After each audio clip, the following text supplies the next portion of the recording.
E aí, manos e minas? Vocês estão bem? Espero que sim.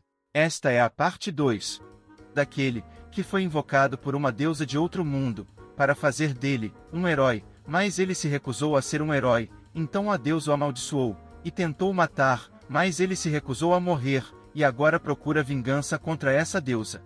Se gostarem, deixem o like. Se vão querer uma continuação, coloquem nos comentários. Agora, sem mais delongas, vamos começar a história. Uma matilha de cães está perseguindo o cheiro de Kang, ansiosos para comer da carne humana.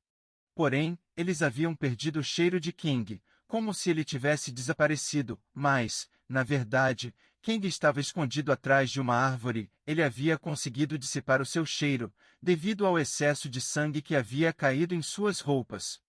Então, o deus Asa rezou para que Kang tivesse um tranquilo descanso, mas Kang, olhando para uma árvore, disse que não queria descansar agora. Ele então pegou alguns cipós da árvore e mostrou os seus talentos de artesanato, o que deixou impressionado o deus Asa.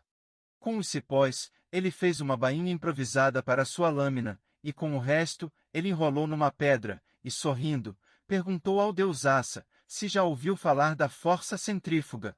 Os cães começaram a ouvir um barulho. Eles olharam para trás e viram Kang girando uma pedra, enrolada num cipó. Kang começou a sentir o peso da força centrífuga, e aos poucos, foi perdendo seu equilíbrio. Porém, a bênção de Asa foi ativada, e Kang recuperou a sua estabilidade, e começou a girar a pedra em alta velocidade. Um cão começou a avançar para cima de Kang, mas no mesmo instante, ele arremessou a pedra no rosto do cão, e em seguida, acertou seu queixo, o fazendo desmaiar. Os cães começaram a jogar pedras em cima de Kang, com a intenção de desnorteá-lo, para em seguida, fazer um ataque em conjunto.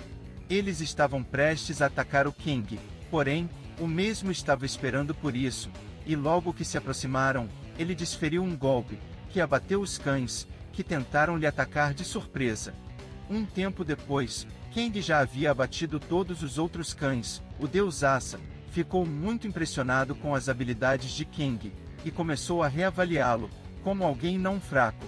O que tirou um sorriso do rosto de Kang. Ele acabou percebendo que um dos cães ainda estava vivo, e olhando diretamente para ele, com uma expressão sombria, ele perguntou: "Me diga onde os humanos moram." O cão, assustado, ficou surpreso por esse humano conseguir falar a sua língua, e imediatamente apontou a direção de onde viu alguns humanos passarem. Kang então fez outra pergunta, e disse que seria a última: "Qual é o nome da sua raça?" O cão respondeu que o nome da sua raça se chama Gnoll, e pediu para ser libertado, pois já havia respondido a todas as perguntas. Kang, sorrindo, o agradece por responder às suas perguntas, e em seguida, acerta a pedra na cabeça do pobre Gnoll. Na mente de Kang, ele pensou que se deixasse ele fugir, muito provavelmente, poderiam tentar uma vingança contra ele. O deus Asa informa a Kang que o nome daquela raça era Gnoll, e Kang responde que já havia descoberto isso sozinho. Kang começa a comparar os Gnolls daquele mundo com os de seu antigo mundo, que se parecem mais com as hienas. Os do mundo de fantasia se parecem mais com cachorros, mas não importa como ele os veja, todos são muito feios. O deus Asa comenta que os bebês Gnolls são todos fofos, e Kang acha essa informação muito irrelevante, e fica muito chateado, pois mesmo já tendo matado tantos Gnoll de níveis superiores ao seu, ele ainda não havia conseguido subir de nível. No templo da deusa, é mostrado o loirinho de olhos verdes, Arsus, dizendo a todas as crianças que o treinamento começará amanhã. E revela que ele e a princesa Athena serão os seus professores. A princesa ensinará magia, e ele ensinaria esgrima, e pede para que as crianças escolham qual dos cursos vão querer fazer. Choi então pergunta se não seria possível fazer as duas, e o príncipe Arsus responde que sim, porém, se for muito difícil realizar os dois cursos ao mesmo tempo, tem a opção de começar por um, e depois poderá fazer o outro.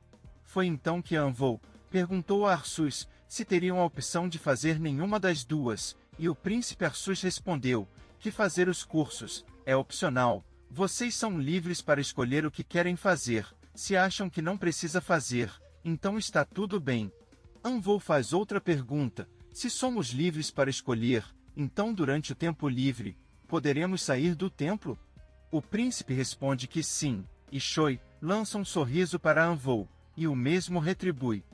O príncipe pergunta se alguém tem mais alguma dúvida. Todas as crianças respondem que não, e no meio delas um deus imaturo apareceu, demonstrando estar interessado nesta situação.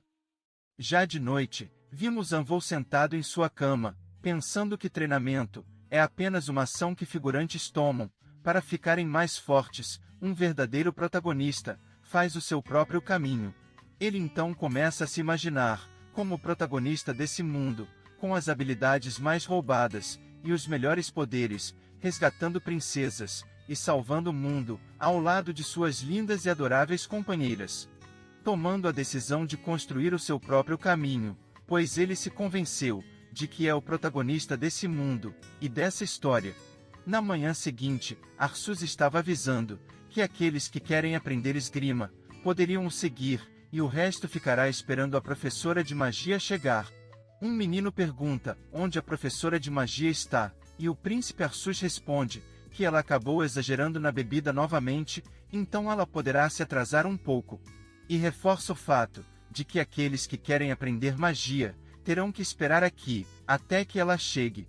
As crianças começam a conversar sobre como foi difícil conseguir dormir naquelas camas, mas a pior parte é a falta de sabonetes, shampoo e condicionador naquele mundo, e revelam que essas coisas fazem muita falta. Anvou começou a se afastar dos outros, se dirigindo para as escadas do templo. Foi então que ele percebeu algo. Em sua janela de status, estava mostrando que ele havia adquirido uma nova bênção especial Rank F. Bênção especial. Você é o protagonista especial. Só você pode ver e sentir essa bênção especial. Anvou fica feliz com essa bênção e chega à conclusão de que isso é um sinal de que ele é o protagonista destinado a salvar o mundo, e não um Choi. Enquanto descia as escadas, em sua mente, pediu para que Choi continuasse com esse enredo fraco de desenvolvimento, enquanto o verdadeiro protagonista vai se tornar o ser mais forte desse mundo. E se Choi trabalhar muito duro, talvez possa se tornar o meu rival. Na praça da cidade Prologina, perto do templo da deusa, Anvou chegou até uma residência, e disse que é lá que a sua aventura vai realmente começar. Ele então entra no estabelecimento, e lá dentro estava cheio de pessoas muito interessantes. Ele se aproximou da recepcionista, e ela perguntou quais seriam os assuntos de Anvou com a guilda dos mercenários. Anvou, cheio de confiança, disse em voz alta: "Eu vim aqui para me registrar na guilda como um mercenário."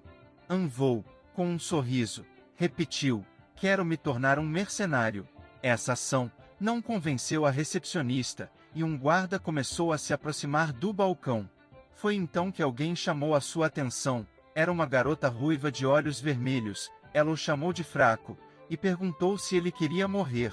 Ela, com uma expressão séria, disse: "Já vi muitos jovens rapazes ousados como você morrerem muito prematuramente, então, para o seu bem, vá embora, e esqueça essa ideia de ser um mercenário." Anvou ficou com uma cara de bobo, e a garota perguntou se ele estava ouvindo. Naquele momento, Anvou só conseguia pensar se isso poderia ser a sua bênção agindo. Ele olhou bem para o equipamento dela, percebendo que devia ser bem caro, e pela sua beleza, ela parecia uma donzela. Então ele chegou a uma conclusão, de que ela seja uma nobre, ou uma princesa, disfarçada de mercenária. Esta situação o fez pensar que este deve ser o poder da bênção do especial. E chegou à conclusão de que essa garota será a sua primeira companheira na sua jornada como herói, que está destinado a salvar o mundo. Anvou então respondeu à pergunta dela, revelando que não iria embora. A garota ruiva reforça os avisos dela, dizendo que isso é muito sério, mas Anvou retruca, dizendo: "Se você está tão preocupada, então por que não vem comigo? Você não deveria julgar um livro pela capa, ou uma pessoa pela aparência, aposto que você também já passou por isso, não estou certo? A garota ruiva fica em silêncio, mas em seguida, ela sorri, e diz que ele tem um bom argumento, admitindo que ele venceu desta vez. Anvou demonstra estar feliz por acabar com esta discussão, com poucas palavras, então, começou a se gabar, dizendo que é forte, como se uma força divina o tivesse escolhido para ser a esperança do mundo. Sorrateiramente, uma janela roxa aparece, dizendo que um certo deus imaturo estava com a barriga doendo de tanto rir. A garota ruiva disse que está curiosa para ver essas incríveis habilidades do escolhido, e o orgulhoso Anvou respondeu que irá mostrar para ela o buff do protagonista. Ela, confusa, perguntou: o que seria esse buff do protagonista? Enquanto os dois saíam da guilda, a recepcionista apenas se perguntava de onde aquele menino havia saído, e em que mundo ele pensa que está.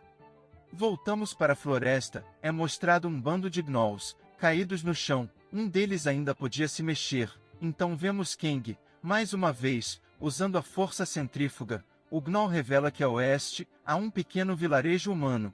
Kang agradeceu pelas informações, e logo em seguida, abateu o gnoll, o fazendo tirar uma longa soneca. Ele demonstra estar feliz por ter finalmente conseguido a informação que queria, e fica mais uma vez impressionado com a bênção do deus Asa. Kang revela que havia levado muitos golpes e facadas, além de ter sido pego em algumas das emboscadas feitas pelos gnoll que caçou. Com aquela quantidade de dor física, qualquer um perderia a própria sanidade. Mas percebeu que a bênção resetava até mesmo as suas condições mentais, e graças a isso, conseguiu aprender a lutar, tanto armado quanto desarmado. Agora, Kang se sente mais confiante de que vai conseguir passar pela floresta e chegar no vilarejo humano, com a sua sanidade intacta. O deus Asa, com uma expressão de desapontamento, demonstra estar decepcionado com a decisão de Kang. O mesmo pergunta para o deus: você preferia que eu tivesse sido morto em alguma das 9 emboscadas atrás? O deus Asa responde que isso não importa, e Kang reclama com Deus, que mesmo ele tendo sido generoso em conceder a sua bênção, parece que está sempre decepcionado pelo fato de Kang ainda estar vivo. De repente, um gnoll aparece para um ataque surpresa, mas Kang saca rapidamente a sua lâmina, e a crava na barriga do gnoll, o fazendo cair no chão. Foi então que apareceram mais 2, para atacar Kang desprevenido, mas ele já havia os percebido, e num único movimento, ele ceifou a vida dos 2. Kang demonstrou estar incomodado com algo, ele abriu a sua janela de status, e percebeu que o seu nível não havia mudado, mesmo depois de já ter ceifado a vida de tantos gnolls, com níveis muito superiores ao seu. O deus Asa demonstra estar bem ansioso. Foi então que Kang começou a ouvir algumas vozes diferentes no fundo da floresta. E curioso, ele decide cautelosamente se aproximar dessas vozes, pois da última vez que ouviu algo assim, acabou levando uma flechada na perna. Ele se escondeu atrás de uma árvore para descobrir a origem dessas vozes. Ele acabou percebendo que eram humanos, um total de 3 pessoas. Foi então que um dos 3 acabou percebendo a presença de Kang e disparou uma flecha. Kang ficou surpreso por ser descoberto tão rápido. Os 3 começaram a questionar quem ou o que estaria escondido atrás da árvore. Kang pensou em falar algo, mas se lembrou que graças àquela maldição, ele não consegue entender, e muito menos conversar com outras raças. Mas não sabia que isto incluía até mesmo os humanos. Ele então guardou a sua lâmina, então se revelou para os humanos, começando a se ajoelhar, e com as mãos levantadas, ele mostrou que estava se rendendo. Kang se lembrou que existem outras formas de se comunicar com alguém, não sabia se isso iria funcionar, mas estava torcendo para que o entendessem. Os 3 começam a dialogar entre si, e de repente, a moça com a besta estava se preparando para atirar em Kang. O mesmo então se cobriu, com medo de ser atingido. Então, nervoso, ele disse aos 3 humanos que não eram um alienígena mau. Pouco tempo depois, de alguma forma não explicada, o Kang acaba sendo escoltado pelos 3 humanos, que há pouco tempo tentaram o matar. A garota, que quase atirou nele, parece ter simpatizado com Kang, assim como o cara da barbicha e o grandalhão. Os três estavam tendo uma conversa amigável com Kang, porém, infelizmente, Kang não entende nada do que estavam lhe dizendo. Mesmo nesta situação, Kang demonstra estar contente por essas pessoas serem tão amigáveis, bem diferente de seus vizinhos. O deus Asa demonstra estar desconfortável com esta situação, e chateado, ele disse para Kang que isto, o que está fazendo, não é um comportamento digno de Asa. Kang apenas responde, com uma resposta meia-boca, o que deixa o deus Asa ainda mais chateado. Kang responde ao deus Asa que é muito melhor falar com ele informalmente, já que os dois estão ficando cada vez mais íntimos. Porém, o chateado deus Asa pede para que ele parasse de agir como um amigo, quando lhe é conveniente. Kang revela que esse foi o momento certo de ter encontrado pessoas, justamente quando estava chegando perto de um vilarejo humano. Foi então que a atiradora mostrou algo para Kang. Ao longe, ele via um enorme sinal de fumaça, significando que naquele local estava uma sociedade de humanos. O que deixou o Kang feliz, essa reação, fez o deus Asa ficar chateado, e reforça que as ações de Kang são opostas ao comportamento de um Asa. Kang apenas responde, com a mesma resposta meia-boca de antes, o que deixou o deus Asa desapontado, e começa a pensar que Kang deveria se valorizar e ter mais respeito pela sua posição. E nesse momento, os três começaram a sentir uma presença, que estava se aproximando rapidamente. Kang olhou para trás, e viu que tinha um grupo de gnolls, sedentos por carne, querendo pegar Kang, e os três humanos, que estavam se preparando para contra-atacar. Kang então sacou a sua lâmina, se preparando para o ataque, porém, o homem com as espadas duplas, e o grandalhão com uma espada grande, começaram a atacar os gnolls. Mostrando uma boa combinação de trabalho em equipe e luta com espadas, conseguindo assim derrotar muitos gnolls. Porém, os gnolls começaram a cercar os dois, com a intenção de deixá-los cansados, o bastante para fazer um ataque em conjunto, para não dar tempo deles reagirem. Foi então que uma flecha acertou na cara de um dos gnolls, e quem havia atirado, havia sido a garota com a besta, e estava pegando outra flecha, preparando um próximo ataque.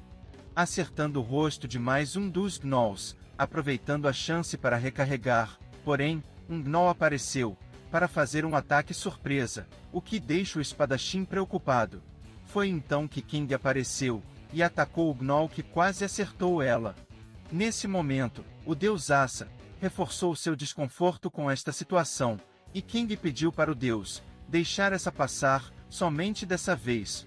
Nesse instante, mais um gnoll se aproximou, para um ataque sorrateiro, mas Kang havia sido mais rápido, e conseguiu contra-atacar, cravando sua lâmina no queixo do gnoll, enquanto Deus responde que isso não lhe importa, esse problema não devia ser da conta de um Asa. Essa resposta faz Kang concordar com ele, porém, ele decidiu aproveitar essa chance para conseguir subir de nível. Um tempo havia se passado, e Kang tinha conseguido derrotar, sozinho, a maioria dos gnolls. O que chamou a atenção dos espadachins. Esta situação deixou o Kang eufórico, e preocupado, perguntou se seus novos amigos estavam bem. Mas assim que ele os viu, os dois espadachins estavam o encarando, enquanto a atiradora estava mirando uma flecha na direção dele. Kang perguntou para a garota o que estava acontecendo. Foi então que a mesma sorriu para ele e disparou a sua flecha, que perfurou o peito de Kang, o fazendo cair no chão. Enquanto Kang estava no chão, os três começaram a conversar, e conseguimos entender que eles tinham planos para Kang. O plano era levá-lo para o vilarejo mais próximo, envenenar a sua comida, e em seguida, vendê-lo como escravo, para ganhar dinheiro. Mas como já haviam usado todas as suas poções, pensaram que podiam simplesmente nocauteá-lo, e depois levá-lo. A atiradora, impressionada, diz: se não fosse por esse ataque repentino dos gnolls, nunca teríamos descoberto o quão perigoso esse menino realmente é. Pelo seu rosto magro e o seu corpo esguio, achávamos que ele era alguém fraco, e sem habilidades de combate, quem teria imaginado que alguém assim conseguiria se mover daquele jeito? O grandalhão concordou com ela, e chegou à conclusão que se tivéssemos seguido o plano original, as coisas teriam sido muito complicadas. O cara das espadas duplas afirma que sim, é uma pena que o plano não tenha dado certo. Muito provavelmente, esse menino não teria aceitado a proposta de se tornar o nosso escravo. O grandalhão lamentou que no final de tudo, não iriam ganhar nada. Então, ele teve a ideia de pegar a espada curta das mãos de King. O espadachim olhou para ela e pensou que aquilo era apenas um pedaço de lixo, mas o grandalhão reconheceu as marcas na lâmina e revelou que aquela é uma espada curta de empunhadura dupla, usada em cerimônias no Reino das Fadas. Daria para ganhar um bom dinheiro com ela. O espadachim e a atiradora não se convenceram e chegaram à conclusão de que poderia ser apenas uma réplica. Afinal, como esse pirralho poderia estar sob a posse de uma coisa tão valiosa como essa? Mas o grandalhão reforçou o fato de que eles não têm muito dinheiro, e mesmo que seja uma réplica, ainda dá para faturar alguma coisa com ela. O espadachim responde que ele tem um bom argumento, então decide pegar a espada, e quando ele se aproximou do corpo de King, ele viu que mesmo após a morte, ainda estava segurando firmemente a sua espada. Ele elogiou a determinação desse moleque. A atiradora revelou que ela não havia acertado o coração dele, então provavelmente ainda poderia estar vivo. E após ouvir isso, o espadachim puxou a sua espada e a cravou no peito de King, com a intenção de acabar logo com a sua vida. Foi então que ele acabou conseguindo ver a janela de status de King, e nesse momento, ele havia se lembrado de algo. Todos no mundo de fantasia têm uma janela de status, e elas só podem ser vistas com duas condições. A primeira sendo, por vontade própria, e a segunda, por conta de uma bênção. Mas há uma condição especial: a pessoa precisa estar viva. Nesse momento, King pegou a sua espada e a cravou no pescoço do espadachim. Essa cena chocou os outros dois, não acreditando que aquele moleque ainda está vivo. King puxou a sua espada do corpo sem vida do espadachim. Enquanto ele caía no chão, os dois estavam se perguntando quem ou que é aquele moleque. O grandalhão estava se perguntando se ainda tinha forças o bastante para vencer essa luta. Foi então que King apareceu nas costas dele, e com apenas um golpe, ele rasgou a garganta do grandalhão, o fazendo cair no chão. Foi então que mais uma flecha acertou no peito de King, e o mesmo, com uma expressão lunática, olhou diretamente para a atiradora, enquanto ela começava a ficar com medo de King.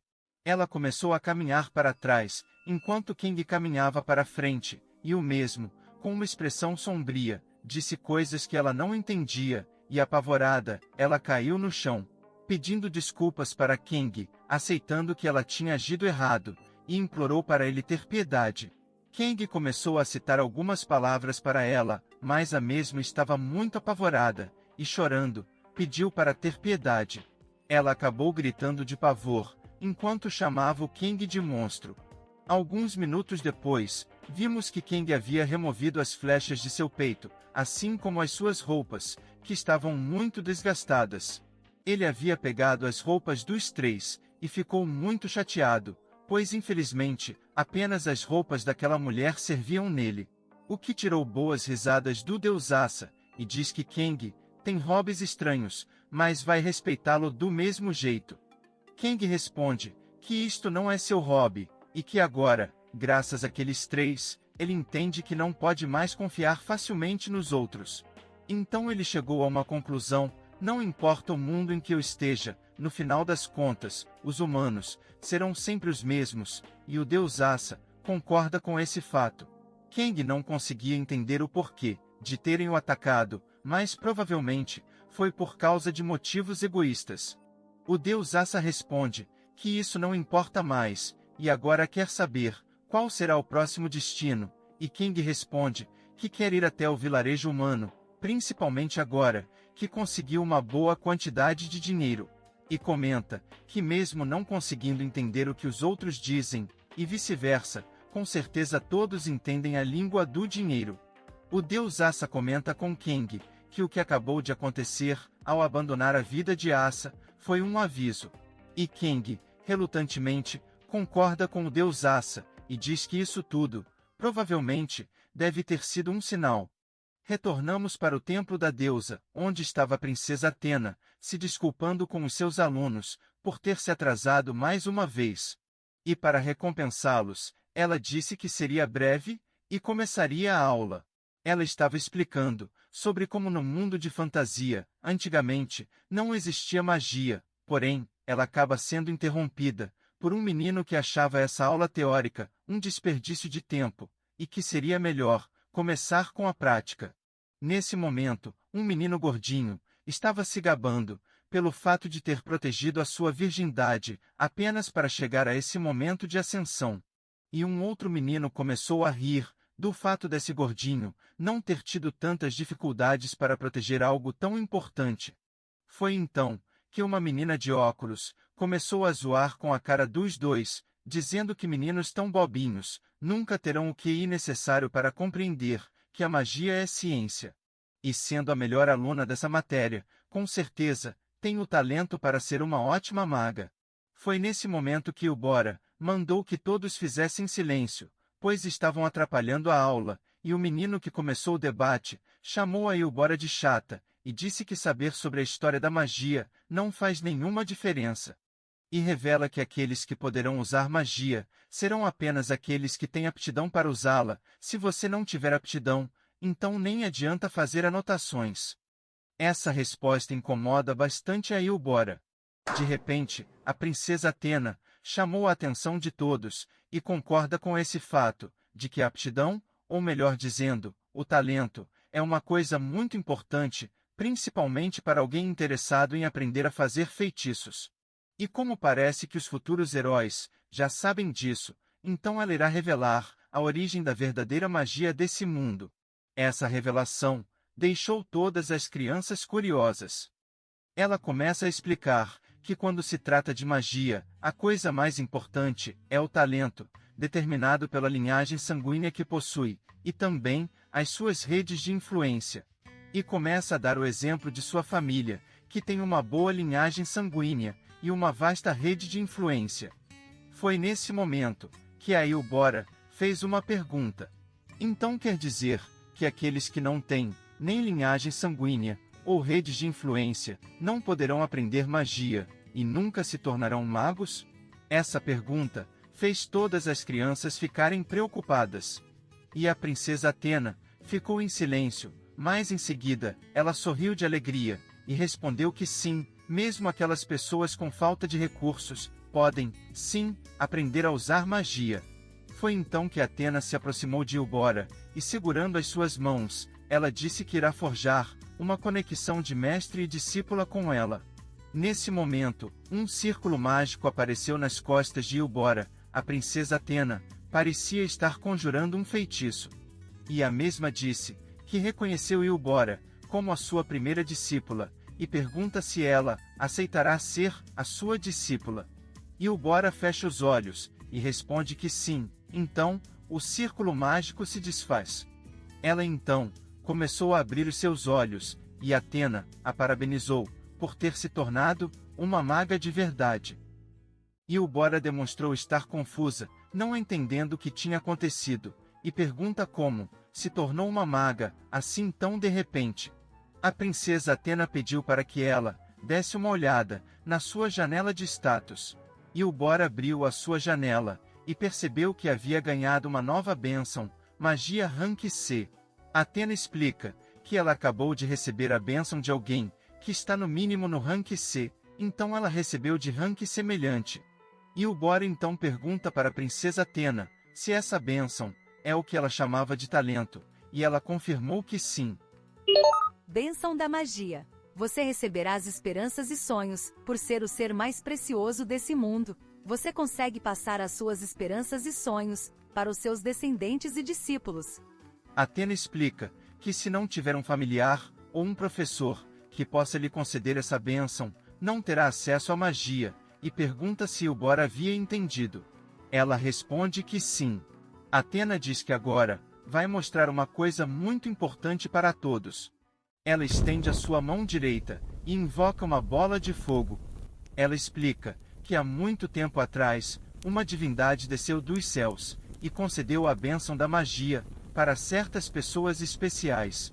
Essas pessoas conseguem conjurar e invocar feitiços com mais velocidade, instabilidade e poder, muito além das capacidades normais de qualquer outro mago. Esse método de se usar magia é conhecido no mundo de fantasia como magia branca. Foi nesse momento em que ela relembrou a pergunta que Ubora fez sobre as pessoas que não conseguem usar magia por falta desses recursos. Ela revela que existe, sim, um jeito para que os outros possam usar magia. Ela então levanta a sua mão esquerda e começa a invocar uma pequena chama roxa, que aos poucos vai crescendo, enquanto a sua mão começa a queimar. Isso assusta as crianças, perguntando o que estava acontecendo com a mão dela. Essa cena começa a aterrorizar a Eubora, e a Athena, com muito esforço, começa a explicar que a chama em sua mão esquerda está consumindo parte de seu corpo para que a chama continue acesa. E revela que esse é o outro jeito de alguém sem uma bênção conseguir usar magia. Esse método é chamado de magia negra. Foi nesse momento em que alguém bateu na cabeça dela e começou a apertar as suas bochechas, perguntando para a princesa o que ela estava fazendo. E Athena, com as bochechas inchadas, começou a se explicar. Ela queria fazer os heróis entenderem o valor de uma bênção. Porém, a empregada responsável por ela diz que essa é uma boa explicação e decide reportar isso para Sua Majestade. Athena começou a chorar e pediu desculpas para a empregada, implorando para que ela não contasse para sua mãe.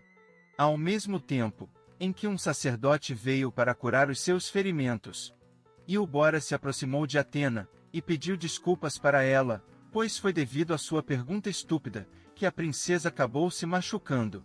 Athena, com um sorriso radiante, responde que está tudo bem, e isso não é nada que não possa ser curado com magia de recuperação. As crianças começaram a perguntar para a princesa se a magia negra é uma coisa ruim. Ela responde que não, a magia negra não é algo ruim, é apenas outra forma de usar magia. O problema é que ela sempre vai querer algo em troca. Mas nesse caso, ao invés de ter usado a sua mão, daria para usar folhas secas de árvores. E reforça o fato que a magia negra não é uma coisa maligna, mas sim uma parte natural do universo, e que é ao contrário da magia branca, que só pode ser utilizada por uma bênção. A magia negra vem diretamente da própria natureza. Somos levados até um pequeno vilarejo, onde estava Kang, conversando com um guarda a respeito de sua entrada. O guarda começou a dizer coisas que Kang não conseguia compreender, mas assim que jogou algumas moedas na mão do guarda, foi autorizada a entrada de Kang. Ele começou a caminhar pelo vilarejo e encontrou um estabelecimento onde ele poderia descansar por um tempo.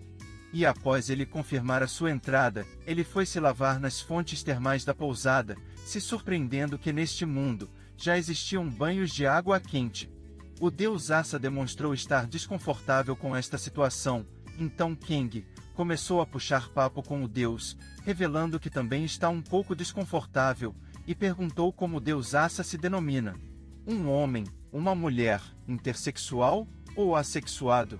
O deus Asa responde que essa pergunta deixou o ambiente ainda mais desconfortável. Então, para evitar o desconforto, Kang decidiu pensar no deus Asa como um homem. Kang havia começado a se lavar, porém, estava fazendo certos movimentos, enquanto se limpava, deixando o deus Asa ainda mais desconfortável. E após Kang terminar de limpar, decidiu perguntar de uma vez ao deus Asa o que o deixou com tanto desconforto, e Asa respondeu que isso é um segredo, o que deixou o Kang curioso. De repente, Kang ouviu alguém conversando do outro lado da porta. Eram duas pessoas, uma delas estava falando em uma língua incompreensível, e a outra diz que queria conhecer o estrangeiro, que estava registrado nessa pousada.